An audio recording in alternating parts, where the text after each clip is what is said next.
R Gujarat ન્યૂઝમાં આપનું સ્વાગત છે। 29 એપ્રિલથી અમદાવાદ ચંડોળા તળાવ ખાતે જે મેગા ડિમોલિશનની કામગીરી શરૂ કરવામાં આવી હતી અને આવતીકાલે 20 મેથી ફરી વખત ફેઝ 2નો કામગીરી શરૂ કરવામાં આવશે। પણ અહીંયાના જે લોકો રહેતા છે, ભારતીય લોકો, એ લોકોની માંગ હતી શહેજાદ ખાન પઠાણ અને શૈલેષ પરમાર જોડે કે અમે લોકો ભારતીય છે, અમારા જોડે પુરાવા છે। તો શહેજાદ ખાન પઠાણ અને શૈલેષ પરમાર દ્વારા ગુજરાત સરકારમાં રજૂઆત કરવામાં આવી હતી। એના પછી ગુજરાત સરકારે આ લોકોની વાત સાંભળી અને ચંડોળા જે રહેવાસીઓ છે એ લોકોના માટે એક વૈકલ્પિક વ્યવસ્થા કરવામાં આવી છે। સરકારી ચાવડી દાણીમડા ખાતે જે ભારતીય લોકો છે એ લોકોના ડોક્યુમેન્ટ ચકાસ્યા પછી એ લોકોના ફોર્મ ભરવામાં આવે છે। ડોક્યુમેન્ટમાં ખાસ કરીને ઇલેક્શન કાર્ડ, આધાર કાર્ડ, લાઇટના બિલના પુરાવા જે તે છે 2010ના પહેલાં જે લોકો ભારતીય લોકો જે ચંડોળા તળાવમાં રહેતા હતા એ લોકોને હવે સરકાર દ્વારા શહેજાદ ખાનના પ્રયત્ન પછી ઘર આપવામાં આવશે। રઈસ સૈયદ, અમદાવાદ।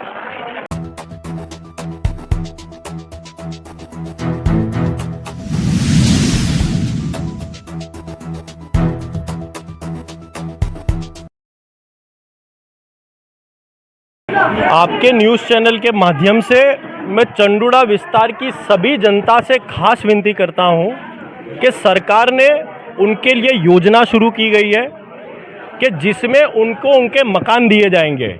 उस योजना में सरकार ने कहा है कि 2010 के पहले जो रहते भारतीय नागरिक जो चंडोड़ा विस्तार में रहते थे उन सभी लोगों को मकान दिए जाएंगे। मेरी आपकी मीडिया के माध्यम से लोगों से अपील है कि ज़्यादा से ज़्यादा लोग ज़ारा अपार्टमेंट के पीछे दाढ़ी लिमड़ा वार्ड ऑफिस पर फॉर्म को भरने का और फॉर्म को देने का भी कार्य यहाँ पर एनजीओ के द्वारा और म्यूनसिपल कॉरपोरेशन द्वारा किया जा रहा है। चंडोड़ा सेवा समिति के द्वारा लोकल लोग भी यहाँ पर लगे हुए हैं। लेकिन जनता के मन में ये सवाल है कि ईडब्ल्यूएस में हमें पैसे भरने के आएंगे, हम इतने पैसे कहाँ से लेकर आएंगे। उन्हें यह डर है कि हफ्ते में जो उनका इंस्टॉलमेंट है वो इंस्टॉलमेंट कैसे भरा जाएगा। आज मैं खुद म्यूनसिपल कमिश्नर बच्चा निधि पानी जी से भी मुलाकात करके आया हूँ। एक पत्र भी मैंने उनको दिया है और उन्होंने भी मुझे आश्वासन दिया है। हमारे धारासभ्य शैलेश भाई परमार ने भी उच्च अधिकारियों से और ऊपर सत्ताधीशों भी ये विनती की गई है कि जो भी व्यक्ति जो फॉर्म भर रहा है, जिनके ऊपर इंस्टॉलमेंट आने वाला है, वो इंस्टॉलमेंट को कम से कम लाया जाएगा ताकि एक गरीब परिवार जिसको 30 लाख का मकान 3 लाख में देने का सरकार वादे कर रही है, तो वो जो 3 लाख रुपए के जो पैसे हैं उसको 1 साल में जो भरने की बात की गई है। हमने सरकार से विनती की गई है कि 30,000 का इंस्टॉलमेंट नहीं, सिर्फ 5 से 10,000 के बीच में उस इंस्टॉलमेंट को लाया जाए ताकि गरीब मध्यम परिवार उस पैसे को आसानी से भर सके। और वो जो मकान है वो मकान में गैस की लाइन हो, गार्डन हो, पार्किंग हो, लिफ्ट की फैसिलिटी हो, इस प्रकार के मकान चंडोड़ा विस्तार के लोगों को दिए जाएंगे। तो मेरी आप सभी लोगों से विनती है, चंडोड़ा विस्तार के लोगों से, कि सबसे पहले फॉर्म भरिए। फॉर्म नहीं भरोगे तो डिस्काउंट भी नहीं मिलेगा और ना मकान मिलेगा। फॉर्म भरोगे तो मकान भी मिलेगा और सहायता भी मिलेगी और डिस्काउंट भी मिलेगा। अच्छा, कब तक फॉर्म भरा जाएगा? 31 तारीख की डेडलाइन अहमदाबाद म्यूनसिपल कॉरपोरेशन ने रखी गई है। कलेक्टर से भी आज मांग की गई है कि जो भी आवक के दाखिले जो पेंडिंग में उन्हें जल्द से जल्द निकाला जाए। लेकिन सबसे पहले मांग यही है कि यदि आवक के दाखिले जिन्होंने एप्लीकेशन की है और नहीं आ रहे हैं उनके लिए डेट को बढ़ा दिया जाएगा। लेकिन सबसे पहले वहाँ के विस्तार के लोगों को यहाँ पर आकर अपनी एप्लीकेशन देनी पड़ेगी। ये विनती के लिए मेरी आपके मीडिया के माध्यम से सभी चंडोड़ा विस्तार के घर वालों से विनती है। कितने मकान देने की डिमांड है? इसमें 2 प्रकार के डॉक्यूमेंट है। 2010 के पहले के जो डॉक्यूमेंट हो, लाइट बिल हो, आधार कार्ड हो, इलेक्शन कार्ड हो, राशन कार्ड हो, कोई भी 2 प्रकार के डॉक्यूमेंट को मान्यता दी जाएगी। ये सारा काम के लिए अहमदाबाद म्यूनसिपल कॉरपोरेशन का स्टाफ भी यहाँ पर मौजूद है और कई लोग जो सेवा के तौर पे भी यहाँ चंडोड़ा सेवा समिति के लोग भी यहाँ पर बैठे हैं, जो फ्री में फॉर्म भर के, जो लोग एजुकेटेड नहीं है, जिनको फॉर्म भरते नहीं आता, उनके लिए फॉर्म भरे जा रहे हैं। लेकिन मैं अभी भी आपके न्यूज़ चैनल के माध्यम से ये कह रहा हूँ, इंस्टॉलमेंट के डर से फॉर्म ऐसा मत सोचे कि फॉर्म नहीं भरना है। वो इंस्टॉलमेंट में आपको सहायता राज्य सरकार 110% और अहमदाबाद म्यूनसिपल कॉरपोरेशन आप लोगों के लिए करेगा। आप लोग गरीब हो, आप लोगों को सहायता दी जाएगी। जितनी भी एप्लीकेशन आएगी, मैं आपके मीडिया के माध्यम से जनता को बताना चाहता हूँ, जितनी भी एप्लीकेशन आएगी और जो भी व्यक्ति 2010 के पहले का नागरिक है जिसके पुरावे बिल्कुल सही है उन सभी लोगों को मकान दिए जाएंगे। भाई यूसुफ भाई है और मैं चंडूले पे रहता हूँ। चंडूला झुप्पड़पट्टी के अंदर ही और वहाँ के आगे उन तरीके भी हूँ। मैं करीब 50 बरस से रह रहा हूँ। मेरे पास इलेक्शन कार्ड है, आधार कार्ड है, 1994 का राशन कार्ड है, 1994 का इलेक्शन कार्ड है, ड्राइविंग लाइसेंस है, मेरा अब्बा का मरण सर्टी है, बहुत सारे पुरावा चंडूले के मेरे पास।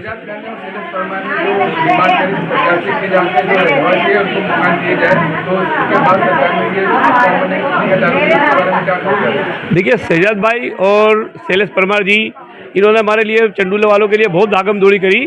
उसके बाद सरकार ने एक बोर्ड फॉर्म जाहिर करे बाहर कि भाई ये फॉर्म भरो तुम, और 2010 के पहले के जिसके भी पुरावा होएंगे उन्हें मकान दिए जाएंगे।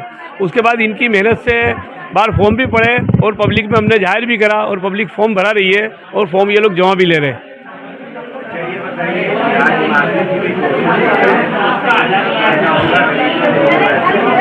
अभी हमें ऐसा बताया गया है कि आप लोग पहले फॉर्म भरो, फॉर्म भरने के बाद जब तुम लोग फॉर्म भरोगे उसके बाद हम कुछ करेंगे। फॉर्म भरोगे उसके पहले कुछ नहीं हो सकता है। तो फॉर्म भरना चालू है, इंशाल्लाह उनकी कोशिश पूरी है कि कुछ पैसे भी कम हो जाएंगे, कुछ हफ्ते भी कम हो जाएंगे, इस तरह की मतलब कोशिश जारी है। मेरा नाम शेख तलहा अब्दुल रहीम है। मेरा मकान चंडूला तालाब चित्तेश्वर महादेव के सामने है। 1994 से रह रहा हूँ यहाँ पे। मेरे पास लीगली डॉक्यूमेंट भी है।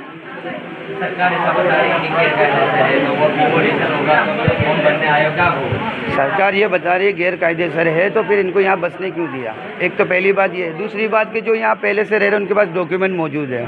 डिमोलिशन अब आप प्रक्रिया पूरे इंडिया में चल रही है, ये मानते हैं, लेकिन गरीबों को वैकल्पिक व्यवस्था नहीं दिया और डिमोलिशन कर रही है, ये गलत बात हो रही है। दूसरी बात कि इनको अगर वैकल्पिक व्यवस्था देनी चाहिए तो कुछ राहत करनी चाहिए। और फॉर्म में जो पहला मतलब इन्होंने क्या बोलते पहला हफ्ता मांगा है इन्होंने 30,000 का, जो ये पब्लिक ये डर के पब्लिक फॉर्म भरने आने के लिए बहुत डर रही है। दूसरी बात कि 7,550 का ड्राफ्ट जो बना के देने की बात है, तो वो भी पब्लिक परेशान इसलिए है कि अभी अचानक डिमोलिशन किया उन्होंने, जहाँ तहाँ मकान लिए, डिपॉजिट दी उन्होंने, तो उनकी डिपॉजिट के लिए इन्होंने पता नहीं किस किस्म की रीत से भरे हैं इन्होंने पैसे, और ये जो आवास योजना के फॉर्म स्थापित किए और अभी इनको 7,550 का डिमांड ड्राफ्ट ऑलरेडी मांग रहे फॉर्म के साथ, तो पब्लिक थोड़ी डरी हुई है। यहाँ हमारे कॉरपोरेटर शहजाद खान भाई ने यहाँ बहुत अच्छी सहूलियत की हुई है। पूरे 11 दिन इनको यहाँ पे फॉर्म फ्री में भर के देने की सहूलियत की हुई है। यहाँ हर तरीके का इन्होंने इंतज़ाम किया है, उनकी बहुत मेहरबानी। लेकिन यहाँ पब्लिक इसलिए वजह से डरी हुई है, एक तो अचानक डिमोलिशन होने वाला है, अचानक इनको डिपॉजिट देके और जगह जा रहे हैं। पब्लिक जहाँ था वहाँ पुल के नीचे दरगाहों में, मंदिरों, मस्जिदों में कहाँ पड़ी है। इनका इन्हें वैकल्पिक व्यवस्था नहीं दिया, ये बहुत बुरी बात है। खैर मेरी सरकार से ये अपील है कि इनको डिमोलिशन क्यों करो। इन्होंने अपनी इच्छा से सब डिमोलिशन का विरोध किए बगैर उन्होंने अपना मकान छोड़ने तैयार हुए। जो उनका लगा हुआ था मकानों में अपनी रीत से इन्होंने निकाला है, पूरा सहयोग दिया है सरकार को। लेकिन सरकार को ये सोचना चाहिए कि इनको वैकल्पिक व्यवस्था दी जाए। जो ऑलरेडी डिमांड ड्राफ्ट मांग रहे हैं, लेकिन ये कंडीशन है कि उन्होंने डिपॉजिट पता नहीं कहाँ से दिया है, कैसे भरा है, किसी को मकान मिले हैं, किसी को नहीं मिले। अभी डिपॉजिट भी जो मकान किराए पे मिले मुँह मांगा ले रहे हैं, किराया मुँह मांगा ले रहे हैं। गरीबों पे बस ये सहूलियत नहीं है। अचानक बहुत बड़ी मुसीबत आ गई है। बरसात से बादल टूटता है, इंसान बह जाता है, वो चलेगा, लेकिन ये तो जीते जी मार रहा है। डिमोलिशन के द्वारा जो अभी पैसा भरने का आ रहा है उसमें भी कमी करने का शहजाद खान पठान और शैलेश परमार कोशिश कर रहे हैं, उसके बारे में क्या कहना? ये इनकी अथाक प्रयत्न रहा गरीबों के हक में, हमेशा इन्होंने आगे बढ़े हैं, हमेशा इनकी यही तारीफ रही है। हर गरीब जानता है कि इनकी सहूलियत, इनकी मदद के लिए आ चुके हैं। उन्होंने बताया भी है कि हम अगर इसके लिए जाना पड़ा तो सुप्रीम तक जाएंगे। लेकिन बात यह है कि सरकार को जरा सोच समझ के ये जो रूल्स एंड रेगुलेशन रखा है, जरा इसमें कुछ राहत दी जाए। सरकार को इनको सबको वैकल्पिक व्यवस्था दी जानी चाहिए, ये बहुत ज़रूरी है। ये डिमांड ड्राफ्ट का सब समझ में आता है, लेकिन अचानक डिमोलिशन के बाद ये जो डिपॉजिट भरने का है, मुँह मांगा भाड़ा देने का है, लोग ब्रिज पे, मंदिरों में, मस्जिदों में, जहाँ रोड पे पड़े हुए हैं। मेरा नाम शेख मोहम्मद रशीद है। यहाँ पे जो शहजाद खान सिनी बाबा की तरफ से जो आप देख रहे हो कि यहाँ पे जो एक पब्लिक जो कन्फ्यूजन हो रहा है कि फॉर्म किस तरह से भरे जाए, डॉक्यूमेंट का क्या है क्या नहीं है, तो वो पूरा सोल्यूशन यहाँ पर अगर से किया गया है। जैसे कि सफ़ी मल्ले के यहाँ पे ऑफिस के जो बहुत सारे लोग को यहाँ पे रखा गया है काम के लिए, और जितने भी है वर्कर करने वाले जो कॉलेज वाले स्टूडेंट वगैरह को उनको यहाँ पर बिठा करके पूरा दिया गया है कि जिससे पब्लिक का कन्फ्यूजन ना जो आवक का दाखिले में तकलीफ पड़ती है, जो डॉक्यूमेंट में तकलीफ आती है, वो सब डॉक्यूमेंट का वेरिफिकेशन होने के बाद फॉर्म में आसानी हो जावे और कहीं दूसरी कोई सरकारी ऑफिस में धक्के ना लगे, तो डायरेक्ट यहीं रख दिया उन्होंने प्रोग्राम का। मैं ये कहना चाहता हूँ पब्लिक से ज़्यादा से ज़्यादा कि यहाँ पर आकर के फॉर्म भराएं, ताकि 8,000 हमारे झुपड़े बताए गए, अगर आप फॉर्म नहीं भरोगे तो हमारे झुपड़े मासी कम होंगे। तो ये प्रोसेस है हमारी कि ज़्यादा से ज़्यादा फॉर्म भराएं और इसके अंदर इन्वॉल्व हो जाए, कि ताकि हमको कच्ची सी पक्के मकान में प्रोसेस में आ जाए।